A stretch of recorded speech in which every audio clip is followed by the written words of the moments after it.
नमस्कार दोस्तों, स्वागत है आपका UK education universe YouTube channel पे।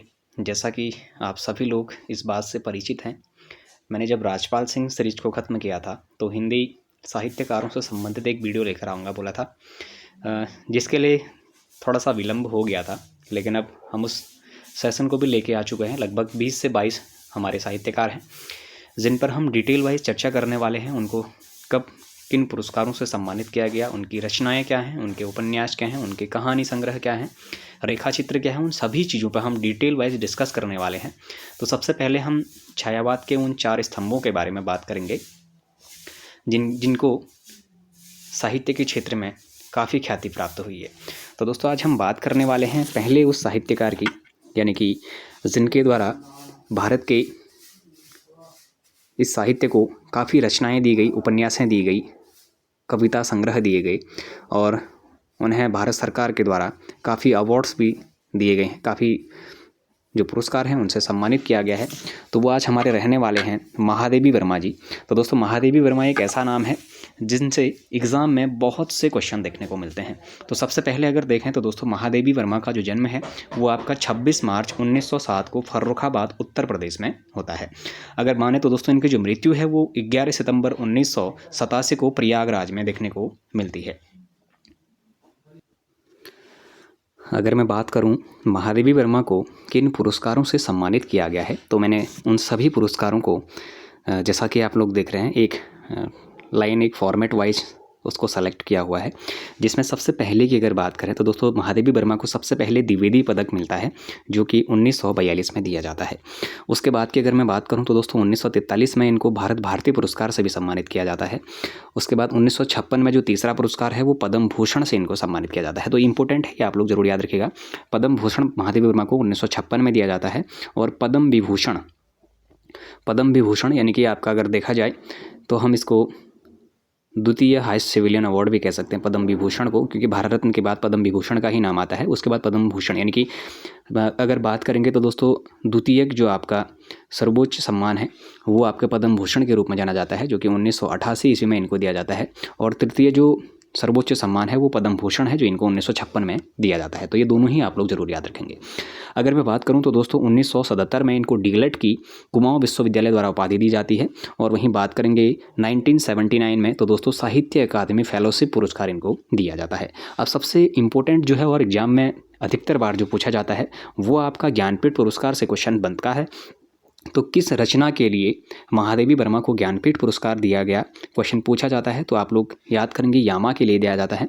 अच्छा दोस्तों इनके द्वारा जो यामा है, यामा को लिखा कब गया था, जो यामा रचना है इनकी ये कब निकली थी, अगर बात करेंगे दोस्तों तो यामा हमारी कहानी संग्रह के रूप में महादेवी वर्मा की जानने को या फिर देखने को मिलती है। यामा दोस्तों इनकी 1936 में हमारी निकलती है और 1936 के इस यामा के लिए इनको ज्ञानपीठ पुरस्कार दिया जाता है। और ये हिंदी की प्रथम महिला पाने वाली एक लेखिका के रूप में भी जानी जाती हैं। फिर देखिएगा अगर इनकी रचनाओं की अगर बात करें तो दोस्तों इनकी जो रचनाएं हैं वो तो हमें नहीं देखने को मिलती हैं, लेकिन इनकी जो कविता संग्रह है उसमें इनकी सबसे पहली जो कविता संग्रह है वो निहार के रूप में जानी जाती है। और इनकी पूछी भी जाती है कि महादेवी वर्मा की पहली जो कविता संग्रह है वो किस रूप में जानी जाती है, तो निहार के रूप में 1930 में इनके द्वारा ये निकाली जाती है। उसके बाद रश्मि निकलती है जो 1932 की है, फिर नीरजा निकलती है जो 1934 की है, और उसके बाद सांद गीत आपका निकलता है जो 1936 का है, और उसके बाद दीपशिखा 1942 और यामा आपका 1936 का देखने को मिलता है। प्रथम आयाम, अग्निरेखा और सप्तपर्णा जैसे इनकी कविता संग्रह भी देखने को मिलते हैं। अगर मैं बात करूं दोस्तों तो अगर इनको कभी कभी आप लोगों को क्रम वाइज भी पूछ लेता है तो आप लोग जरूर इसको याद करेंगे कि निहार जो है वो 30 में है कि दो क्रम के वाइज चलेंगे। निहार 30 है तो रश्मि 32 में जाएगी और उसके बाद नीरजा आपकी 34 में जाएगी, सांदेगी 36 में, यामा 36 में। अब सांदेगीत और यामा को एक साथ में याद करिएगा, दोनों 36 के हैं। और जो दीपशिखा है आपकी ये 1942 में इनके द्वारा कविता संग्रह लिखा जाता है। अगर बात करेंगे तो प्रथम आयाम हो गया और अग्निरेखा सप्तपर्णा जो आपके देखने को मिलती हैं ये भी महादेवी वर्मा जी की ही ये कविता संग्रह के रूप में जानी जाती है। अगर इनकी कविता अगर मैं बोलूं तो दोस्तों मधुर मधुर मेरे दीपक जल इससे पहले पूछा जा चुका है, तो आप लोग इसको भी जरूर याद रखेंगे।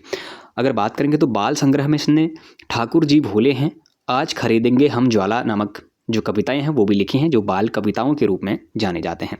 अगर रेखा चित्रों की अगर मैं बात करूं तो दोस्तों अतीत के चलचित्र इससे पहले पूछा जा चुका है, स्मृति की रेखाएं पूछा जा चुका है, भक्तिन आप लोगों ने इससे पहले भी कक्षा 11वीं 12वीं में आप लोगों ने पढ़ लिया होगा, और पथ के साथी और मेरा परिवार, नीलकंठ और स्मारिका, ये सभी ही इनके रेखा चित्र या फिर संस्मरण के रूप में जाने जाते हैं, जो काफ़ी इंपॉर्टेंट हैं। आप एक भी चीज़ स्किप नहीं करेंगे, सभी ही आपको याद करने हैं। निबंध की अगर मैं बात करूं तो दोस्तों श्रृंखला की कड़ियां 1942 में इनकी आती है, निबंध संग्रह जो इनका देखने को मिलता है। और आपदा है भारतीय संस्कृति के स्वर हो गया, और विवेचनात्मक संकल्पिता और साहित्यकार की जो आस्था है, ये इनके निबंध देखने को मिलते हैं। अगर बात करें ललित निबंध की तो दोस्तों चिंतन के क्षण इनका ललित निबंध के रूप में जाना जाता है, और संधिनी और क्षणदा जो आपके ललित निबंध हैं इनके, ये भी देखने को मिलते हैं। अगर कहानी की बात करें तो दोस्तों इससे पहले एक बार पूछा जा चुका है, इनकी जो प्रमुख कहानी है उसको गिल्लू के रूप में जाना जाता है। तो आप लोगों के लिए इंपॉर्टेंट है, इसको जरूर याद करेंगे। मैं कोशिश करूँगा कि इसको ट्रिक के माध्यम से भी बनाऊँ, जब लास्ट में सभी को ही हम एक बार कन्फर्म करेंगे, सभी जो राइटर हैं उनको जब पढ़ लेंगे तो उसके बाद मैं एक ऐसी वीडियो भी लेकर आऊँगा जिसमें मैं ट्रिक के माध्यम से इंपॉर्टेंट जो रचनाएं हैं, उपन्यास हैं, निबंध हैं, काव्य संग्रह हैं, उन सभी का कलेक्शन बना के लाऊंगा, जिसमें एक मैराथन वीडियो में पूरे जो हमारे साहित्यकार हैं उनको ट्रिक के माध्यम से पूरा करने का प्रयास भी करूंगा। तो देखिएगा, अगर इनके गीतों की अगर मैं बात करूं तो जाग तुझको दूर जाना, सब आंखों के आंसू उजले नामक जो गीतें हैं ये महादेवी वर्मा जी की देखने को मिलती हैं। और संस्मरण की मैं अगर बात करूं तो मेरे बचपन के दिन, ये इससे पहले पूछा जा चुका है, इंपॉर्टेंट है, इसको आप लोग जरूर याद करेंगे। मुख्य तथ्य की अगर बात करें तो छायावाद के 4 स्तंभों में से एक माने जाते हैं। चांद नामक जो महिला पत्रिका है उसका संपादन महिला जो आपकी महादेवी वर्मा जी है इनके द्वारा किया जाता है। आधुनिक युग की मीरा के नाम से हमारा महादेवी वर्मा जी को जाना जाता है। अच्छा, कवि निराला ने ही इन्हें हिंदी के विशाल मंदिर की सरस्वती के रूप में भी बोला है। ये क्वेश्चन इससे पहले आ चुका है, आधुनिक युग की मीरा इससे पहले भी आ चुका है। ये दोनों ही क्वेश्चन आप लोगों के लिए इंपॉर्टेंट हैं, आप लोग इनको जरूर याद करेंगे। अगर बात करें तो दोस्तों 1952 में ये उत्तर प्रदेश के विधानसभा परिषद की सदस्य मनोनीत हुई थी, और निहार इनका प्रथम काव्य संग्रह है जो इससे पहले एग्जाम में बन चुका है। अच्छा, निहार कब का है तो मैंने आपको बताया है कि 1930 का इनका देखने को मिलता है। रश्मि 32 का होगा, नीरजा 34 का होगा। उसके बाद अगर बात करेंगे दीपशिखा और यामा की तो दोनों, दीपशिखा आपकी 42 की होगी, और अगर बात करेंगे हम किसकी, यामा की, तो यामा आपकी 36 की देखने को मिलेगी। तो कहीं ना कहीं हमारा जो महादेवी वर्मा से टॉपिक था वो आज कंप्लीट हो चुका है। हम प्रयास करेंगे कि आप लोग बेहतर तरीके से इस चीज़ को समझ पाए होंगे। अपना फीडबैक आप लोग ज़रूर दें कि आपको ये जो सेशन हमारा चल रहा है कैसा लग रहा है। और डेली हम एक एक राइटर को लेकर आने का प्रयास करेंगे, और बहुत जल्द हो सकता है कि एक दिन के 2-2 राइटर भी हम करें, लेकिन एक दिन के अगर एक ही राइटर आप लोग करेंगे तो उसका एक बार आप लोग सुबह इसका रिविजन करें, उसके बाद शाम को अगर आप इसका रिविजन करेंगे तो कंठस्थ तरीके से ये आपको याद भी हो जाएगा। तो कहीं ना कहीं आप लोगों को केवल ये चीज़ें थोपनी नहीं है, इनको याद भी करना है। अगर आप लोग सुबह एक बार मेरी वीडियो देखते हैं तो शाम को एक बार फिर से एक बार आप मेरी वीडियो देखें। आप चाहे किसी भी स्पीड में वीडियो को चला सकते हैं, कि 1.5 में चलाएं या फिर 2x के स्पीड में चलाएं, लेकिन इसको एक बार जरूर देखें। दिन का 2 बार इसको देखना जरूरी है। अगर आप लोग 2 बार दिन के अगर इसको देखते हैं तो आपको ये जरूर याद हो जाएगा। तो दोस्तों यदि अगर आप लोगों को ये वीडियो अच्छा लगा हुआ हो तो आप लोग चैनल को जरूर सब्सक्राइब करें, अपने दोस्तों के साथ चैनल को जरूर शेयर करें, बाकी लाइक करें, कमेंट करें, और बने रहिएगा UK education universe YouTube channel के साथ। धन्यवाद।